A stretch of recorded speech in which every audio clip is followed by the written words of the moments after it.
So I decided I was going to try and do my first vlog today on the way into work.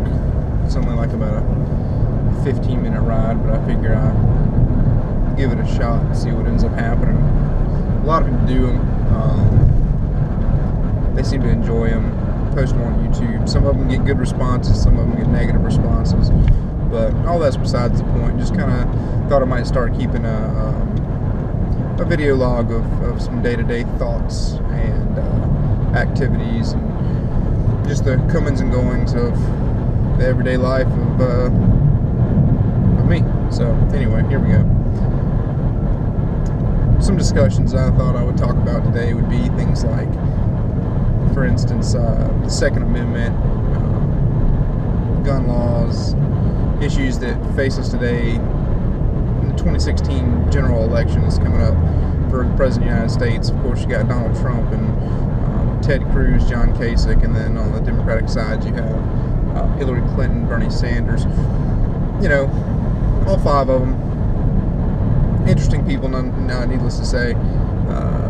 Don't want to get super politically charged as far as candidates go, but definitely find myself on the gun advocate side of the political aisle. But I don't really prefer party politics in and of itself, so it's kind of a convoluted subject, but I digress. I think the Second Amendment is important. I think it's important that all Americans understand that the Constitution was written for a reason, and the original 10 amendments that we consider the Bill of Rights, they were debated. They were debated whether they were even going to be written about. Some thought they weren't necessary, and some thought they were absolutely necessary to remind the government that the government derives its power from the people. So whenever you look at the two different arguments, it still doesn't matter. Both sides argued that you had inherent rights, whether they were penned on a piece of paper or not. So, having said that, I think it's absolutely imperative that we defend the rights that we do have, especially the ones that are enumerated, because the ones that are enumerated tend to be the ones that grant you these civil liberties that you otherwise would not have under governments that don't respect rights such as ours. So, having said that, the Second Amendment is basically the one that secures the others.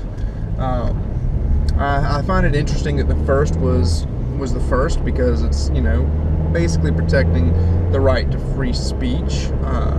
But exactly what does that mean? It entails, there's a lot of different things it can mean or entail. Free speech can be interpreted in so many different ways.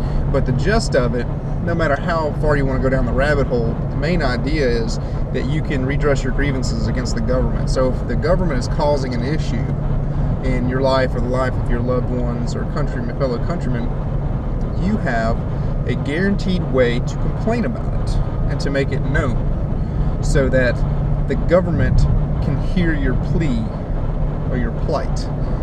Being able to do that in an elective representative type government, which we have. We don't have a democracy.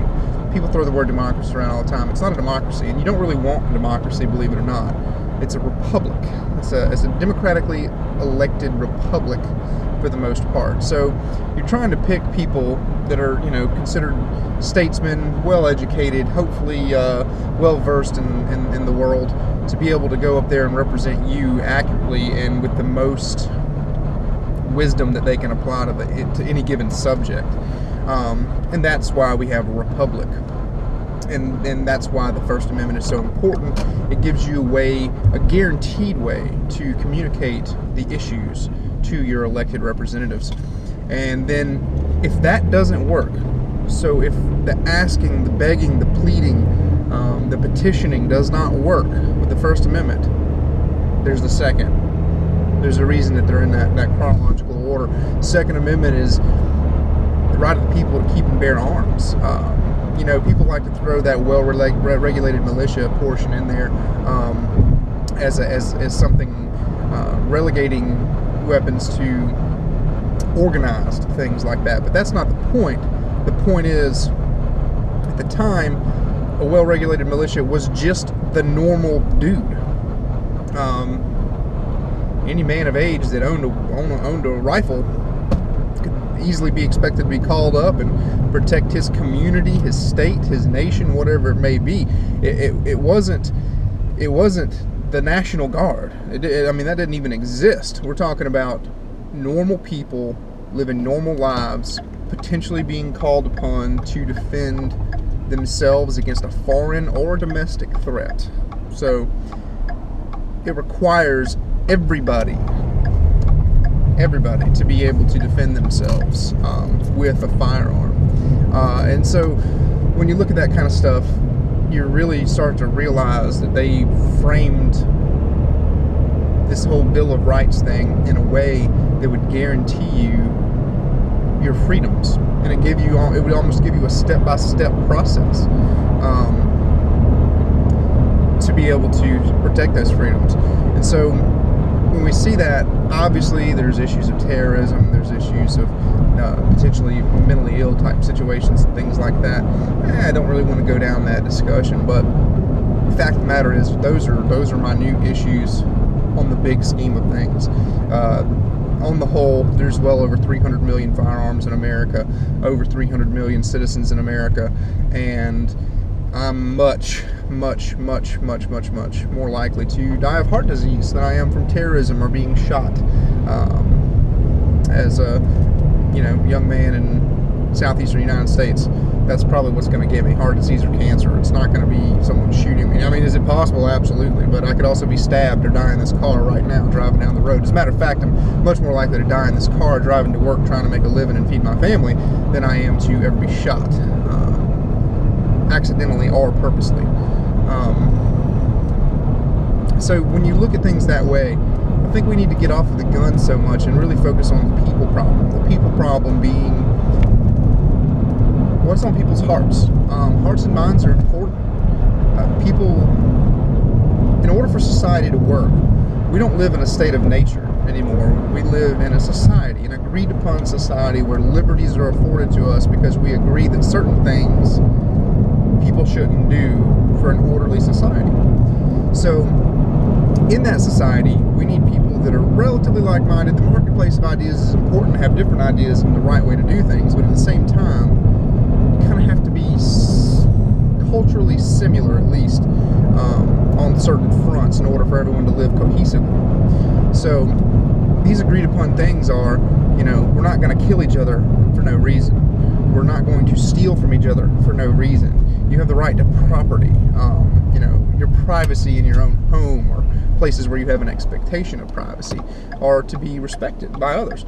And when everyone plays by these rules, you find peace. And that doesn't matter whether we're all armed with machine guns, grenades, and rocket launchers. It's still going to be peaceful. But if there was ever some sort of major problem, you could still defend yourselves. Guns don't do things by themselves. They require human manipulation to be effective and to actually hurt someone or kill someone or take a life. They don't just jump up and do it by themselves. You can set them there loaded and everything, and they just sit there. It's an inanimate object, and that inanimate object can be used as a tool for a multitude of things. Absolutely a multitude of things. Just like a hammer, knife, this car. Household chemicals. You can go down to your local Walmart, Costco, and build you a nice bomb. Doesn't mean we should be banning people from going to Costco because they may or may not purchase certain chemicals that could be turned into an explosive. I mean, half of them are under your kitchen cabinet right now. So when you look at things through a more open lens and have a world view that's willing to look at all the facts and not just a few of them that are skewed in a certain way, you'll find that firearms are not a problem. Second Amendment's not a problem. We have a people problem. What's on the hearts of people? They need to love each other. We need families. We need family units that are strong and secure. We need moms and dads that are involved in children's lives and show them what a loving relationship is by example. And when you have that, there's still the exception to every rule, but by and large, you you basically eliminate the problem of human violence towards each other. It just really does eliminate. If you can have strong family units in an area and you can conduct a scientific test, pretty much guarantee you that violence would not be a serious issue in that society. But family unit's been destroyed in America, and it constantly comes under attack. And this isn't about what's defined as a marriage and stuff like that. I'm talking about a family unit, as far as people that decide to have children or do. When you make that leap, you need to be doing it the right way, and you need to go about it the way that our society has agreed upon it for several centuries and so, because it's proven it works most of the time. So, having said all that, just wanted to have a little discussion about the Second Amendment, why it's important, why it is not a problem, and kind of just start with my feelings on that. This isn't going to be a political or